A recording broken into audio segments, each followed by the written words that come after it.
महाराज म्हणा. हा?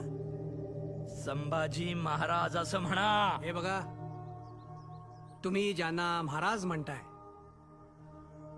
त्यांना पकडण्याचं राजफरमान मी घेऊन आलोय. बरोबर ना मोरोपंत? बरोबर आहे. आणि तुम्ही जर तसं केलं नाहीत तर तुम्हाला पकडण्याचं दुसरं राजफरमान माझ्याकडे आहे. राजफरमान येते.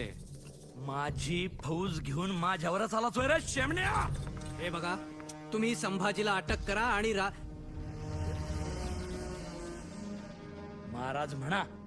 अनाजी पंत, हंबीरराव म्हणतायत तसं शंभूराजांना महाराज म्हणा. का? कशाला विषय वाढवताय? काय चूक आहे त्यांचं? महाराज म्हणा. हे बघा, आता आपले महाराज राजाराम महाराज, परवापासून तुम्हालाही त्यांनाच मुजरा करायचा आहे. उद्या राजाराम महाराज झाले तर सरसेनापती या नात्यानं मानाचा पहिला मुद्रा मी घालेन. तू आत्ता शंभूराजांना महाराज म्हण. नाही म्हणणार. अनाजी पंत